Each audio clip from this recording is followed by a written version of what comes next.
Please raise your right hand and repeat after me. I, Barack Hussein Obama, do solemnly swear I, Barack Hussein Obama, do solemnly swear that I will faithfully execute that I will faithfully execute the office of President of the United States the office of President of the United States and will, to the best of my ability, and will, to the best of my ability, preserve, protect, and defend preserve, protect, and defend the Constitution of the United States. the Constitution of the United States. So help you God. So help me God. Congratulations, Mr. President. Well done.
Ladies and gentlemen, it is my great privilege and distinct honor to introduce the 44th President of the United States of America, Barack H. Obama.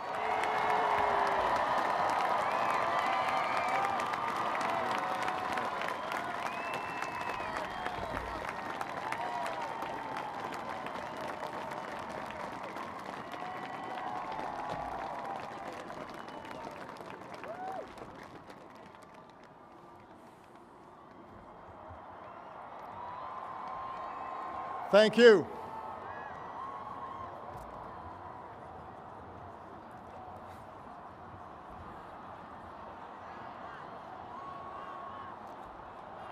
Thank you. Thank you so much. Vice President Biden, Mr. Chief Justice, members of the United States Congress, distinguished guests, and fellow citizens. Each time we gather to inaugurate a president, we bear witness to the enduring strength of our Constitution. We affirm the promise of our democracy. We recall that what binds this nation together is not the colors of our skin or the tenets of our faith or the origins of our names. What makes us exceptional, what makes us American, is our allegiance to an idea articulated in a declaration made more than 2 centuries ago. We hold these truths to be self-evident, that all men are created equal,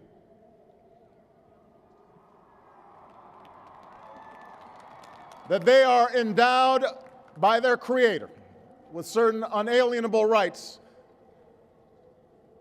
that among these are life, liberty, and the pursuit of happiness. Today, we continue a never-ending journey to bridge the meaning of those words with the realities of our time. For history tells us that while these truths may be self-evident, they have never been self-executing. That while freedom is a gift from God, it must be secured by His people here on earth. The patriots of 1776 did not fight to replace the tyranny of a king with the privileges of a few or the rule of a mob. They gave to us a republic, a government of and by and for the people, entrusting each generation to keep safe our founding creed. And for more than 200 years we have. Through blood drawn by lash and blood drawn by sword, we learned that no union founded on the principles of liberty and equality could survive half slave and half free. We made ourselves anew and vowed to move forward together. Together, we determined that a modern economy requires railroads and highways to speed travel and commerce, schools and colleges to train our workers. Together, we discovered that a free market only thrives when there are rules to ensure competition and fair play. Together, we resolved that a great nation must care for the vulnerable and protect its people from life's worst hazards and misfortune. Through it all, we have never relinquished our skepticism of central authority, nor have we succumbed to the fiction that all society's ills can be cured through government alone.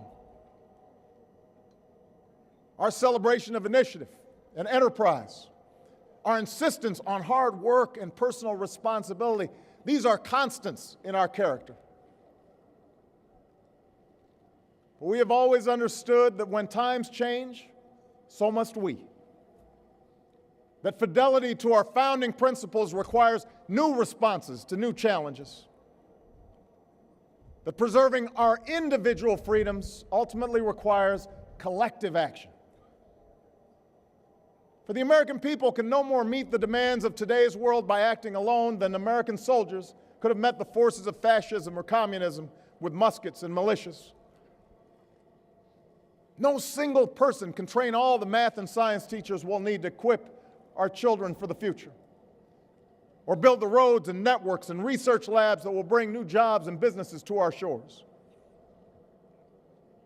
Now, more than ever, we must do these things together as one nation and one people.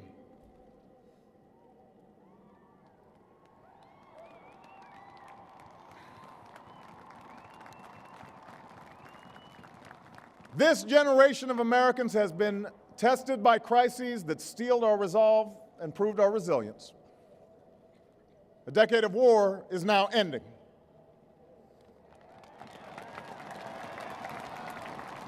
An economic recovery has begun. America's possibilities are limitless, for we possess all the qualities that this world without boundaries demands: youth and drive, diversity and openness, an endless capacity for risk, and a gift for reinvention. My fellow Americans, we are made for this moment, and we will seize it so long as we seize it together.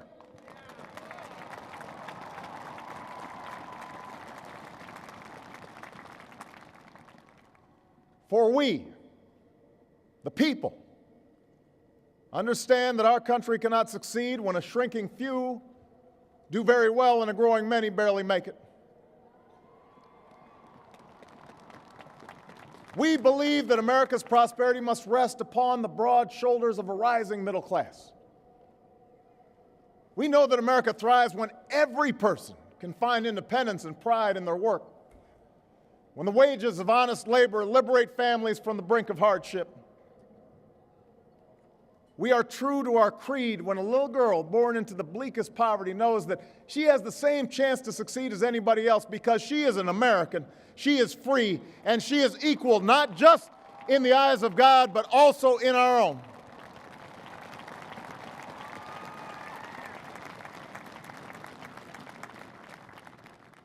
We understand that outworn programs are inadequate to the needs of our time. So we must harness new ideas and technology to remake our government, revamp our tax code, reform our schools, and empower our citizens with the skills they need to work harder, learn more, reach higher. But while the means will change, our purpose endures. A nation that rewards the effort and determination of every single American, That is what this moment requires. That is what will give real meaning to our creed. We, the people, still believe that every citizen deserves a basic measure of security and dignity. We must make the hard choices to reduce the cost of health care and the size of our deficit.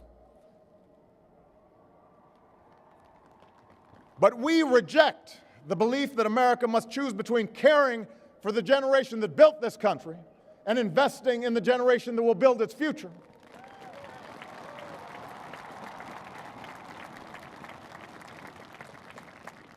For we remember the lessons of our past, when twilight years were spent in poverty and parents of a child with a disability had nowhere to turn. We do not believe that in this country freedom is reserved for the lucky or happiness for the few. We recognize that no matter how responsibly we live our lives, any one of us, at any time, may face a job loss or a sudden illness or a home swept away in a terrible storm. The commitments we make to each other through Medicare and Medicaid and Social Security, these things do not sap our initiative, they strengthen us. They do not make us a nation of takers, they free us to take the risks that make this country great.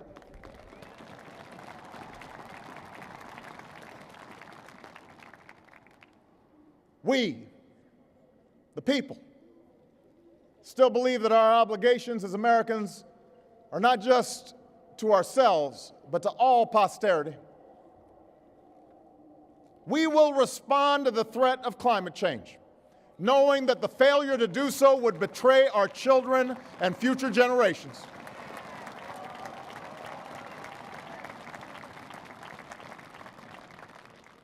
Some may still deny the overwhelming judgment of science, but none can avoid the devastating impact of raging fires and crippling drought and more powerful storms. The path towards sustainable energy sources will be long and sometimes difficult. But America cannot resist this transition. We must lead it. We cannot cede to other nations the technology that will power new jobs and new industries. We must claim its promise. That's how we will maintain our economic vitality and our national treasure. Our forests and waterways, our croplands and snow-capped peaks. That is how we will preserve our planet, commanded to our care by God. That's what will lend meaning to the creed our fathers once declared. We, the people, still believe that enduring security and lasting peace do not require perpetual war.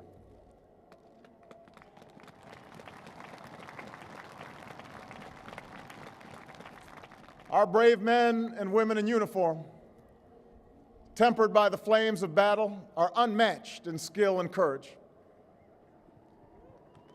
Our citizens, seared by the memory of those we have lost, know too well the price that is paid for liberty. The knowledge of their sacrifice will keep us forever vigilant against those who would do us harm. But we are also heirs to those who won the peace and not just the war, who turned sworn enemies into the surest of friends, and we must carry those lessons into this time as well. We will defend our people and uphold our values through strength of arms and rule of law. We will show the courage to try and resolve our differences with other nations peacefully, not because we are naive about the dangers we face, but because engagement can more durably lift suspicion and fear. America will remain the anchor of strong alliances in every corner of the globe. And we will renew those institutions that extend our capacity to manage crisis abroad. For no one has a greater stake in a peaceful world than its most powerful nation. We will support democracy from Asia to Africa, from the Americas to the Middle East, because our interests and our conscience compel us to act on behalf of those who long for freedom. And we must be a source of hope to the poor, the sick, the marginalized, the victims of prejudice, not out of mere charity, but because peace in our time requires the constant advance of those principles that our common creed describes: tolerance and opportunity, human dignity, and justice. We, the people, declare today that the most evident of truths, that all of us are created equal, is the star that guides us still, just as it guided our forebears through Seneca Falls and Selma and Stonewall, just as it guided all those men and women, sung and unsung, who left footprints along this great mall, to hear a preacher say that we cannot walk alone, to hear a king proclaim that our individual freedom is inextricably bound to the freedom of every soul on earth.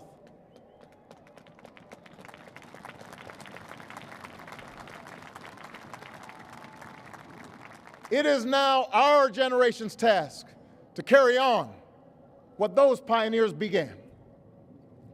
For our journey is not complete until our wives, our mothers, and daughters can earn a living equal to their efforts.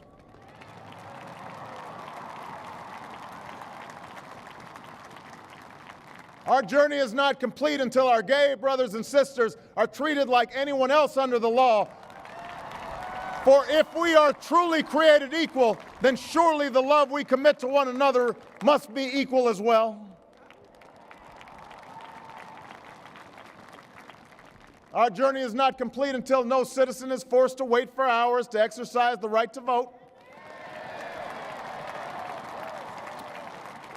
Our journey is not complete until we find a better way to welcome the striving, hopeful immigrants who still see America as a land of opportunity, until bright young students and engineers are enlisted in our workforce rather than expelled from our country.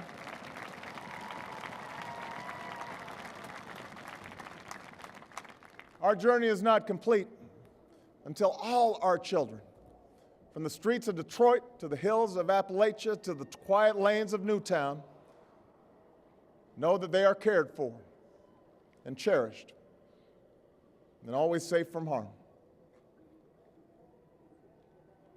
That is our generation's task, to make these words, these rights, these values of life and liberty and the pursuit of happiness real for every American.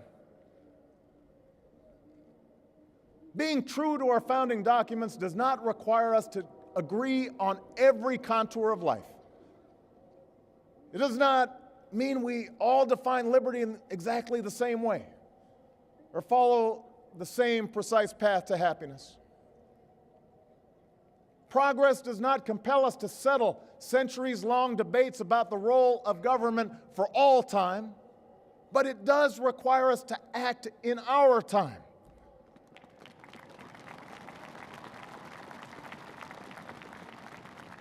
For now, decisions are upon us, and we cannot afford delay.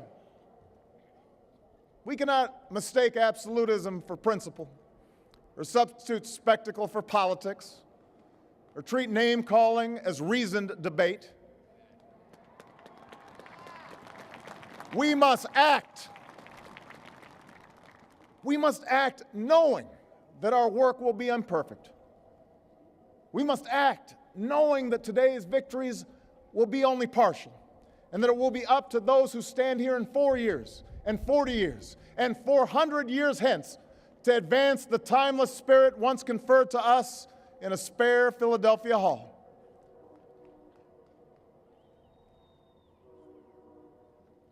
My fellow Americans,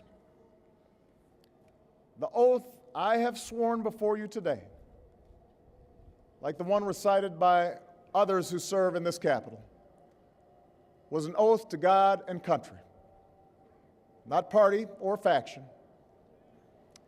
And we must faithfully execute that pledge during the duration of our service. But the words I spoke today are not so different from the oath that is taken each time a soldier signs up for duty. or an immigrant realizes her dream. My oath is not so different from the pledge we all make to the flag that waves above and that fills our hearts with pride. They are the words of citizens, and they represent our greatest hope. You and I, as citizens, have the power to set this country's course. You and I, as citizens, have the obligation to shape the debates of our time, not only with the votes we cast, but with the voices we lift in defense of our most ancient values and enduring ideals. Let us, each of us, now embrace with solemn duty and awesome joy what is our lasting birthright. With common effort and common purpose, with passion and dedication, let us answer the call of history and carry into an uncertain future that precious light of freedom. Thank you, God bless you, and may He forever bless these United States of America.